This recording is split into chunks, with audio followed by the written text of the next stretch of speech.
The question that has plagued Spider-Man fans and probably executives too over the last few years is who should be the Sony-Verse Spider-Man?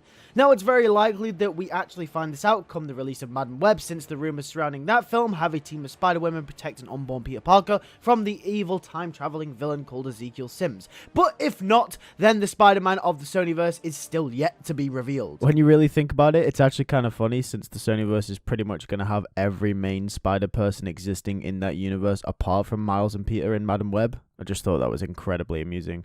Either way, whether it's Miles Morales or Peter Parker, the original Spider-Man of the Sony-Verse has yet to be seen. So that begs the question, who would be the perfect Spider-Man for the Sony-Verse? Should it be someone new? Should it be Miles? Should it be Peter? Should the Sony-Verse even have an original Spider-Man at all? Yes, it should. That's not an option. Well, let's discuss the options, and which one I'm betting on.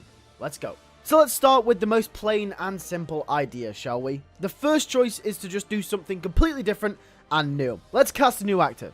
Do a new story, have him fight new villains, maybe even spice up the origin story a little bit. The benefits of doing it this way is that you can literally do whatever you want. If the Sony-Verse Spider-Man is someone completely new to the scene and the role, then you can pretty much tell whatever story you want. There is nothing tying them down to other movies that they've been in, and if you don't want to have to explain why certain things aren't the same and create a million different plot holes, you can just start afresh. I think with the addition of Madam Web, also rumoured to be about Spider-Women trying to save an unborn Peter Parker, and also with the recent plot leaks regarding Venom 3 having Peter serve as an understudy to Eddie Brock.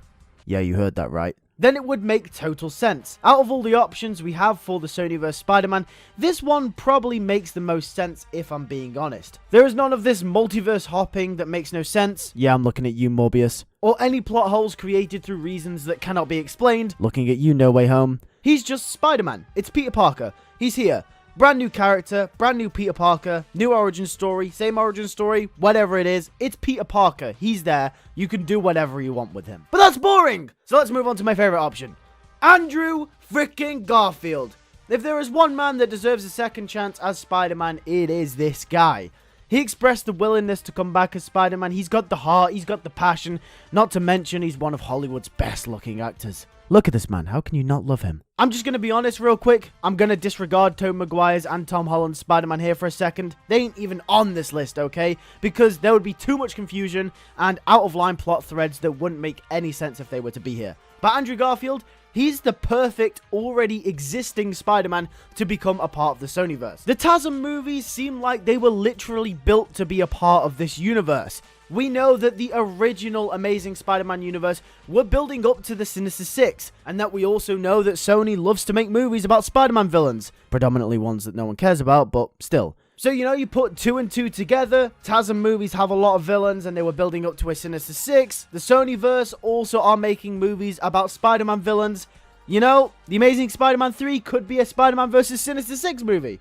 We also have to think about the fact that the tonality of the Sony-Verse really does fit straight in with what the TASM movies were too, especially the first one. The second one, not so much. The Sony-Verse has this very out there comedic but darkish tone to it, where it tries to be serious but it kind of just comes off as funny. Maybe it's closer to TASM 2 than I thought, goddamn. Either way, I just feel like the modernity of the current Sony-Verse really lines up with what the TASM movies were.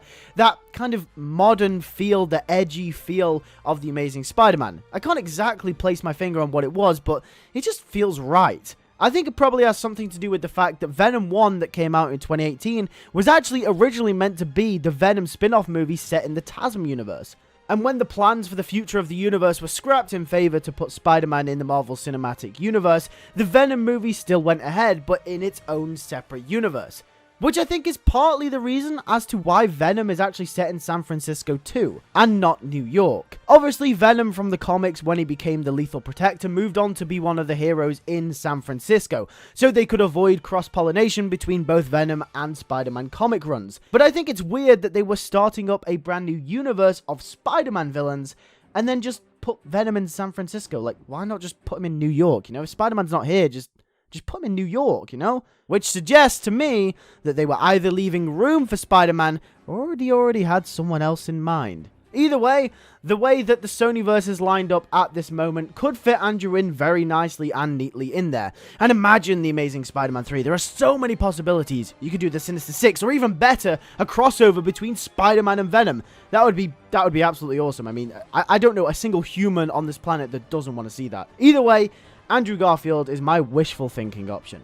My third option, which I also like, and is kind of like a middle ground between making sense of all of this and also kind of like a fantasy option, is Miles Morales. Miles is currently hitting the spotlight with the Spider-Verse films, but I think it is a matter of time before he makes his live-action debut. So why not make it in the Sony-Verse? If the MCU are going to continue with Peter Parker for another 3 movies, then why not just make Miles Morales your Sony-Verse Spider-Man? I know what you're all thinking, how can you have Miles without Peter? Isn't Peter like the whole reason Miles becomes Spider-Man? You can't do that. Well, you see, Peter Parker could already be dead in the Sony-Verse in modern day, which is why Miles is already Spider-Man. You see, Madam Web takes place in the early 2000s, and if the plot leak lines up and ends up being true, then that means that the film takes place at the most 23 years before modern day, which is enough time for Peter to be born, grown up, become Spider-Man, have at least 5 years under his belt, die, and then let Miles take over. It's perfect. It would also explain why no one really refers to Spider-Man in the Sony-Verse as well. Maybe he's dead and Miles' Spider-Man is kind of more under the radar, not really known yet. People don't really know that there's another Spider-Man out there. That could really work, and I could really see them doing that and going in that direction. Also, I think it's a really cool way to introduce Miles Morales in live action as well. If they're not going to do him in the MCU, why not put him in the Sony-Verse? Either way, personally, I'd really like them to bring back Andrew Garfield, but I know that they probably won't do that because Andrew knows the rabbit hole that Sony Pictures is after what they did with TASM 2. And Andrew has said, you know, if the story's right, he'll come back. But I think that kind of means the Amazing Spider-Man 3. I don't think it means just glorified cameos and, you know, just throwing him in there because it's cool and he's the Spider-Man of this universe or whatever. I think Andrew wants an actual story, kind of like how they did him in No Way Home. Andrew had a redemption arc in No Way Home, and I think he wants that as an actor, as a storyteller. He wants that for his version of the character, but I don't think he's gonna get that, personally. I don't have any faith in Sony. I'm sorry. But apart from that, I really like the Miles Morales idea. That way we could get Miles and Peter both in live action side by side in different universes. And you bet your bottom dollar that Sony is going to do a live action Spider-Verse movie down the line with the Madam Web characters. So if they are to do that, this would be a good time to cross over Miles and Peter in live action as well. Get the Tom Holland Peter and get the Miles Morales Sony-Verse Spider-Man. That could be really, really cool.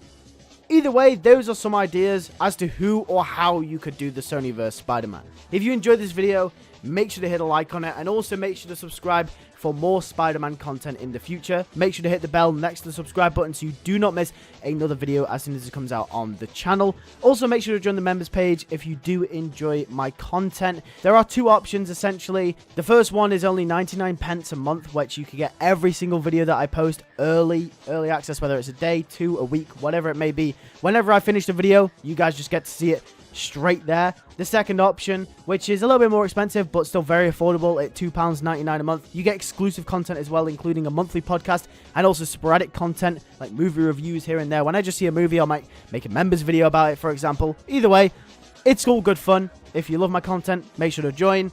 On the end screen, you can see another video of mine that you'd most likely enjoy. Make sure to subscribe, and I'll see you guys in the next one. Take care and peace.